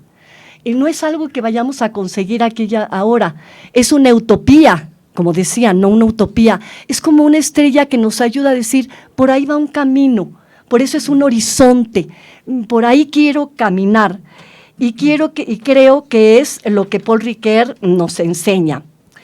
En el cuarto capítulo y en el último, y ahí va terminando yo, reflexioné sobre la importancia de acompañar a las víctimas y a sus familiares, porque siempre he pensado, por ejemplo, en un asesinato o un desaparecido, no es él el que está afectado, él tiene una madre, un padre, quizá una esposa, hijos, parientes, sí, se afecta a toda la comunidad. Y entonces dije, ¿por qué no me atrevo a hablar de esto? Y entonces en mi mesa dije, a ver, Elizabeth Kubler, que has trabajado los duelos, ayúdanos en esta mesa, en este diálogo. Y gracias a Elizabeth Kubler retomo el duelo para ver, porque en un acto violento siempre hay una pérdida de algo. Aunque no sea un asesinato, siempre algo se pierde. Entonces le dije, a ver, Elizabeth Kubler, ¿cómo nos ayudas, Bucay, por ejemplo, Hannah Arendt, a vivir el duelo en estos momentos tan difíciles? Y además pensé, si en mi primer capítulo digo que la persona es un ser en relación y que esto nos lleva a un compromiso y responsabilidad con los otros y las otras, desde la vida también tiene que ser hasta la muerte, aún en la manera de morir. Y entonces Elizabeth Kubler me dio pautas para ver cómo podíamos acompañar, y es el capítulo 4. Y he de contarles que cuando estaba yo en la tesis doctoral, cuando estudiamos aquí el doctorado, cada semestre tenemos que entregar un capítulo. Y entonces yo tenía a 3 grandes lectores, imagínense, un gran teólogo, un gran historiador y un gran filósofo, porque quería que fuera de diferentes saberes. Eso tuve que casi pelearlo en filosofía, porque decirles, oigan, yo quiero diferentes disciplinas. Y entonces, me acuerdo que iba a la mitad de la tesis y les dije, oigan, yo no quiero hacer solamente una tesis teórica, sino también práctica, y quiero poner ejemplos de personas que han logrado esto. Y déjenme contarles, no voy a decir nombres, que uno de los lectores dijo, no, Mónica, esto no es una tesis de filosofía, del doctorado. Y otro, me acuerdo perfectamente, dijo, dejemos que Mónica haga su trabajo. Es su investigación, a ver qué resulta. Y no me arrepiento. No me arrepiento porque en este último capítulo lo que intento es aprender de aquellos testimonios, de aquellas narrativas de víctimas que han emprendido esta tarea y que han sido una gran maestra para mí, es aprender desde las víctimas su resiliencia, su esperanza, y que permiten darnos cuenta que ellas nos muestran muchas veces el camino por andar. Y entonces recordé a nuestra querida Bárbara que decía, hay que retomar los signos de esperanza. Decían ahorita, es que hay que tener esperanza, somos luz, y creo que estos ejemplos, estos testimonios, yo encontré, hay muchos testimonios, pero algún día tenía yo que terminar la tesis, y puse 3 que en ese momento me eran muy significativos. El primero, el movimiento por la paz con justicia y dignidad.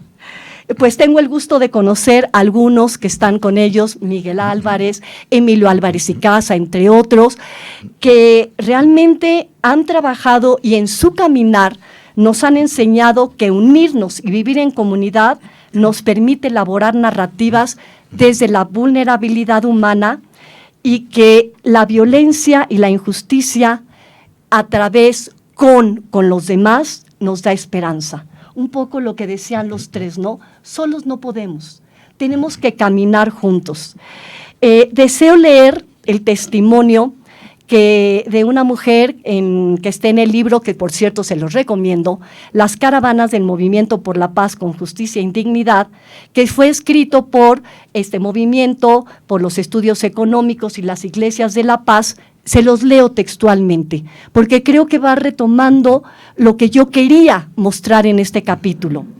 Dice, salimos del Zócalo de la Ciudad de México cuando Chayo pide que se haga un rezo. Su historia parte del secuestro de su hijo, el cual nunca apareció. Con voz fuerte dice, quiero seguir viva a diferencia de mi madre que quiere morir, porque si estoy muerta, ya no podré abrazar a mi hijo cuando regrese. Y si estoy muerta, no podré buscarlo. Antes de la oración nos presentamos y nos descubrimos. Nos reconocimos con los mismos objetivos, visibilizar a las víctimas y construir la paz. No hay palabras, no hay nada que comentar. El segundo testimonio que pongo es el de las abuelas de la Plaza de Mayo, que en ese entonces me llamaba mucho la atención. Creo que siempre me he identificado con ellas o con las madres de los desaparecidos, quizá porque soy mamá y porque soy abuela. No me puedo imaginar lo que sienten esas madres con alguien desaparecido. Ellas decidieron primero marchar como madres y luego como abuelas, pero lo que llama la atención es siempre han dado respuesta a la violencia sin violencia. Gracias a ellas, ya hasta ayer o antier que investigué, hay 137 casos resueltos donde la verdad ha salido a la luz. Han logrado que los nietos, en este caso, reconozcan su identidad, no para que regresen a Buenos Aires. Hay un testimonio que dice uno, ahora resulta que tengo parientes en Argentina, me da mucho gusto saber cuál es mi origen. Los seres humanos, los hombres y mujeres, tenemos derecho a saber nuestro origen y poder reconocerlo y que se valore. Hoy tenemos muchos testimonios y narrativas de las madres de los desaparecidos.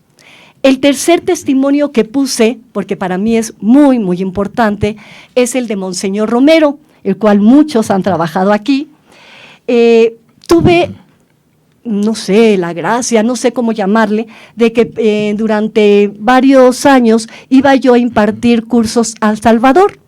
Y me iba y aprendí más. Siempre que uno va a dar un curso, aprende uno más que lo que cree que va a enseñar.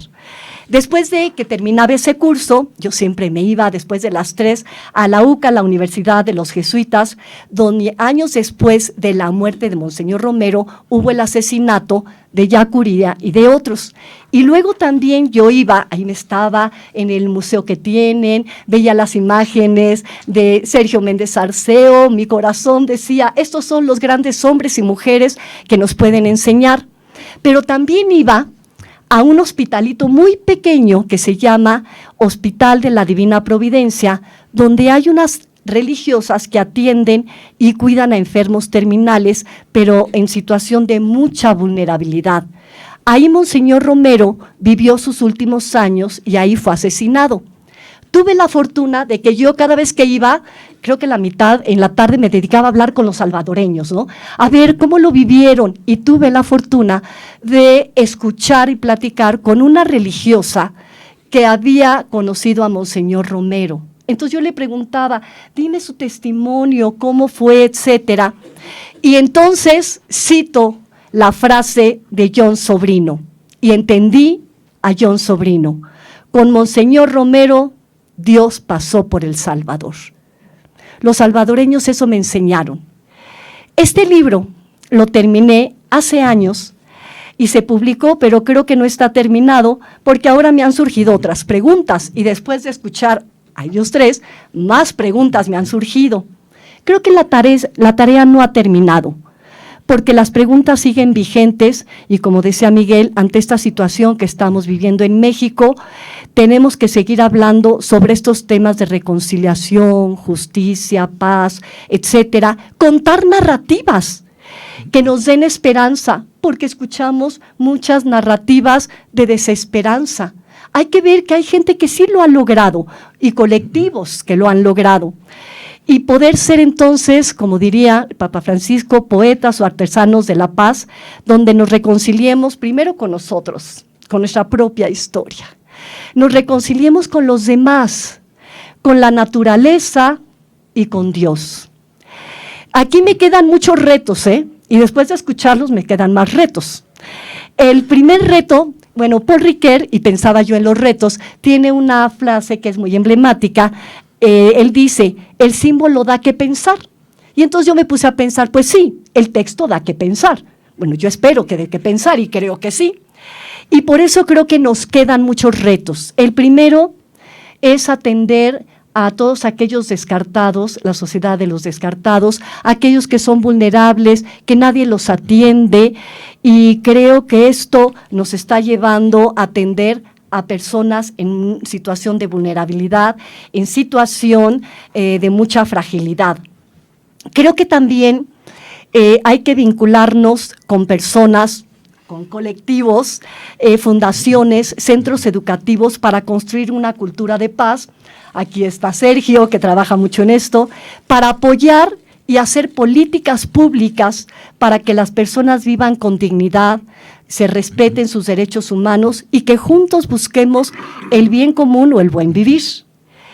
Otro de los retos que yo me pongo es que cuando hacemos memoria de la humanidad, de las diferentes épocas y lugares, sabemos que tenemos un compromiso con las siguientes generaciones.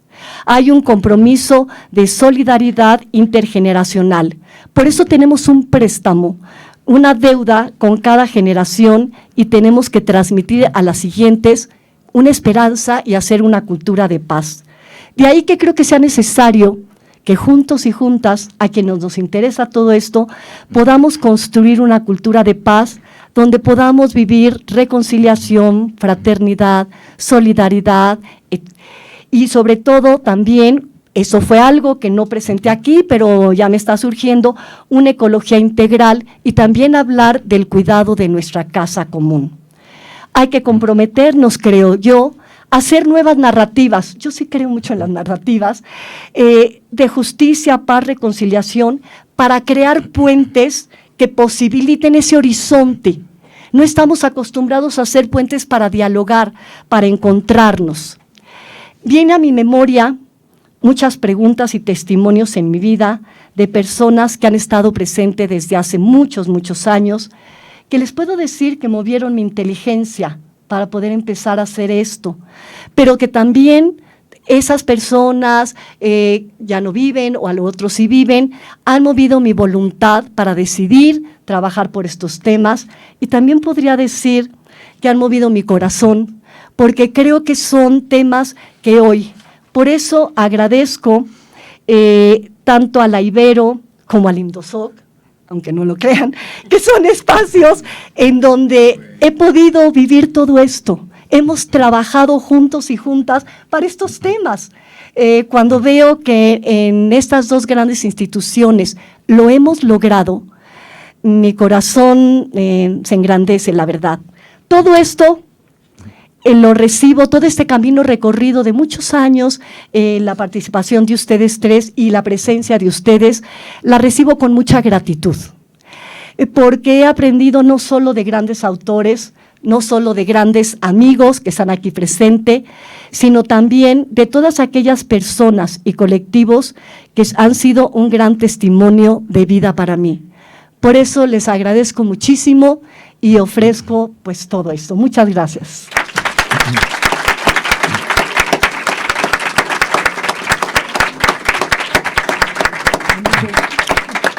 Muchísimas gracias, querida Mónica, por generarnos todas estas preguntas, toda esta esperanza, por mover, por impulsar nuestra voluntad, nuestro corazón.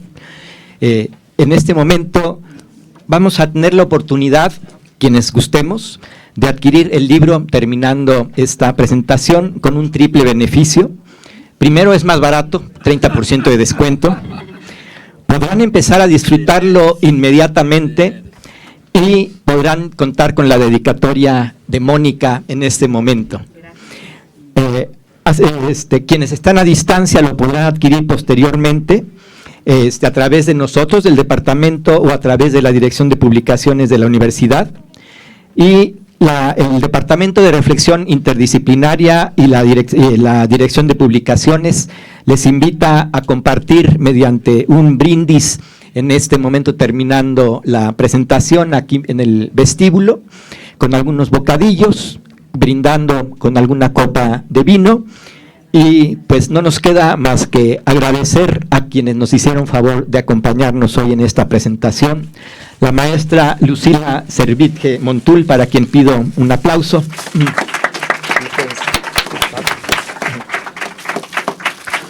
El licenciado Miguel Álvarez Gándara, muchas gracias. El doctor Fernando de la Fuente, muchas gracias, Fernando. A nuestra queridísima Mónica, muchas gracias, y un aplauso especial para Mónica. Gracias. Entonces, pues les invitamos a seguir departiendo, compartiendo, conviviendo, compartiendo opiniones, esperanzas en un brindis en el vestíbulo de esta aula. Muchas gracias.